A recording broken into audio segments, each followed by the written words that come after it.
دا د باتورانو کور دا د باتورانو کور دا د باتورانو کور دا د باتورانو کور.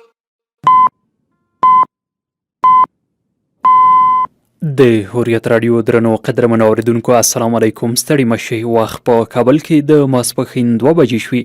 په مرډوم له حریت رادیو څخه د ساعت خبرونو ته په پیل کې د څو مهمو خبرونو سرټکي. دفاع وزارت وایي 314 مرکزي قلوردو کې ترمیم شوي ټانکونه ازمایل شوي. بلخ کې بیا 14 تنه د نشي توکو د پلورو قاچاق په تور نیول شوي دي. کابل ښاروالي وایي د وزیر اکبر خان څلور لارې ښکلا چارې پیل شوي دي.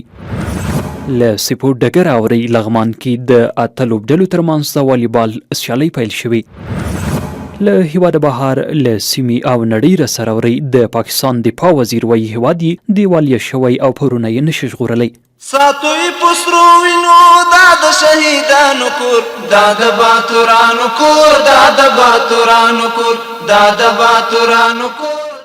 خرغلاس اوس هم د خبرونو تفصیل. د خبرونو ویان زلند.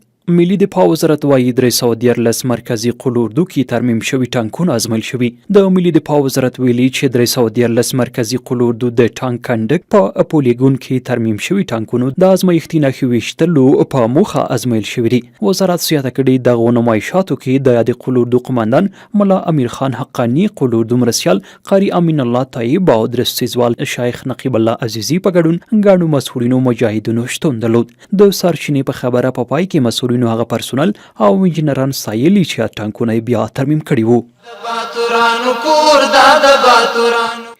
بلخ کې بیا 14 تنه د نشي توکو د پلورو او قاچاق په تور نیول شوي دي. د بلخ د امنیه قمندانۍ مسؤلین وایي چې دغه ولایت په بېلابېلو سیمو کې تر یونۍ 14 تنه د نشي توکو د پلور او قاچاق په تور نیول شوي. دغه ولایت امنیه قمندانۍ په یوه خبره کړې خبرپاڼه کې ویلي چې تر یونۍ امنیتي ځواکونو په بېلابېلو عملیاتو کې 14 تنه له 22 کیلوګرامه چرس او 8 ټابلیټکا 250 ګرامه ښیښې 3 لیټره شرابو 2 موټرو او 1 میل توپنچې سره یو ځای نیولې دي. خبرپاڼه کې راغلي چې د دوو نیول شوو کسانو دوسي عدلي او قضایي ارګان ته سپارل شوي دي. ستا تاریخ بیاد ساتو څوک چې وي ژوندون زموږ ستا تاریخ. کابل ښاروالي بیا وایي د وزیر اکبر خان څلور لارې ښکلا چارې پیل شوي دي. د کابل ښاروالي وایي چې د وزیر اکبر خان څلور لارې د ښکلا چارې پیل شوي دي. د سرچینې په خبره دا پروژه د ښاروالۍ کلتوري چارو ریاست تر مدیریت لاندې د افغان یونایټډ بانک په مرسته جوړیږي.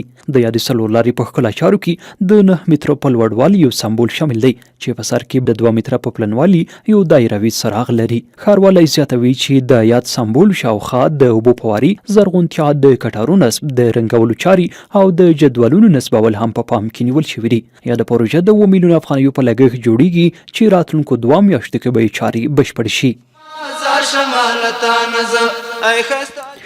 بلخ کې د ناصر خسرو پروژې اړوند زرګونه جریبه غیر قانوني ویشل شوې ځمکه بیرته راګرځول شوې ده. د مزار شریف ښار د ناصر خسرو پروژې چې د اسنادو پر بنسټ غیر قانوني اعلان شوې وه پکې شته ودانۍ او د جوړو شوو ځایونو د ویجاړولو لړۍ پیل شوې ده. په دغه ولایت کې د غیر قانوني پروژو ښارګوټو د ځمکو د بیرته راګرځولو لپاره د امیر المؤمنین د فرمان پر بنسټ 11 کسیز کمیسیون د بلخ د والي لخوا ټاکل شوی وو چې د دولتي ځمکو د بیرته راګرځولو لړۍ عملاً پیل کړه.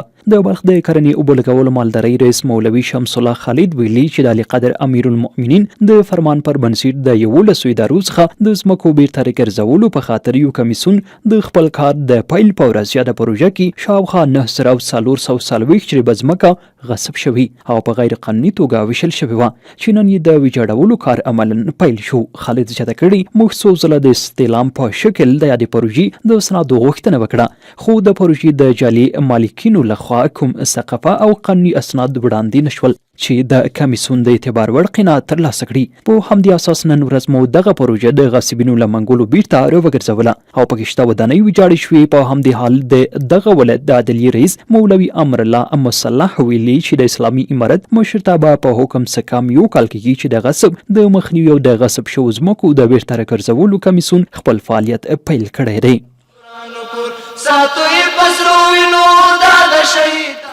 له سپور ډګره بیا یو خبر کې دا اوري لغمان کې د 8 لوبډلو ترمنځ د والیبال سیالۍ پیل شوې دي. د لغمان د والیبال فدراسیون مسؤلین وایي چې د دولت د مرکز اړوند شیرګړ سیمه کې د 8 لوبډلو ترمنځ د والیبال سیالۍ پیل شوې دي. د دولت د والیبال فدراسیون رئیس احمد شاه صدیقی ویلي چې د ځوانانو د تشویق له نشي توکو څخه د خلاصون او د والیبال پرمختګ په موخه د مرکز اړوند شیرګړ سیمه کې د 8 لوبډلو ترمنځ والیبال سیالۍ پیل کړې دي. نوموړی زیاته کړې چې د والیبال فدراسیون په ټول لغمان کې د والیبال سیالیو د دودولو پرمختګ لپاره دغه سیلوبې په لاره اچولي چې په الینګار ولیشان کې پای ته ورسېدي او قرغیو کې به هم ډیر ژر پیل شي.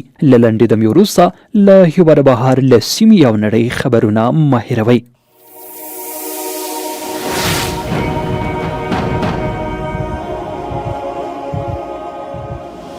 حریت رادیو مو له هیواد سیمې او نړۍ خبروي. څپو سره پاتې شئ او له ورځنیو تازه پیښو ځان خبر کړئ. 8.5 FM.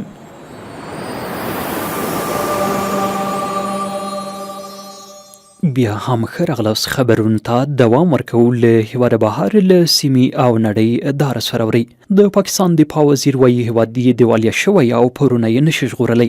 د یو شمېر رسنیو د راپورونو پر اساس د پاکستان دفاع وزیر خواجه آصف ویلي چې هیواد یې دیوالیه شوی دی، نور یې پورونه نشي ژغورلی. خواجه آصف د خبره په داسې حال کې کړې چې د دغه هیواد اسعاري زیرمه 3 میلیارډ ډالرو ته راټیټه شوي او د پیسو نړیوال صندوق سره د پور په اړه د پاکستان د مالیې وزارت خبرو تر اوسه نتیجه نه ده ورکړې. پاکستان د بشپړ اقتصادي سقوط د مخنیوي لپاره هڅه کوي چې د پیسو له نړیوال صندوق او نورو هیوادونو پور ترلاسه کړي. خو خواجه آصف په سیالکوټ کې یوې غونډې ته ویلي چې پاکستان له مخې څخه دیوالیه شوی او د پیسو د نړیوال صندوق پور یې ژغورلی نشي.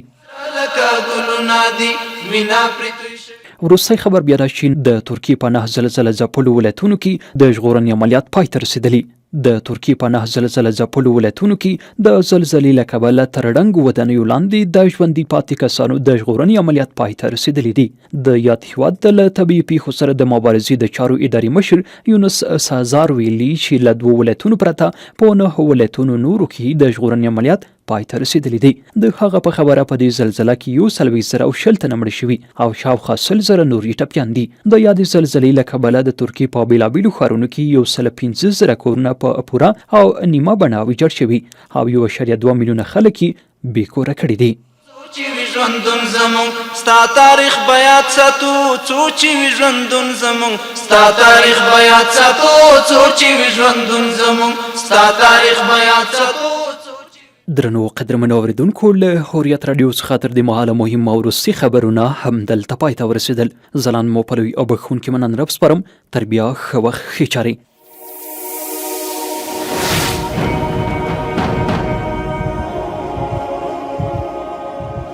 حریت رادیو د هر ډول تازه، دقیق، ماسق او پر وخت خبرونو باوري سرچینه. که غواړئ د هیواد سیمې او نړۍ له وروستیو حالاتو معلومات خبر شئ نو له 8.5 حریت FM سره پاتې شئ.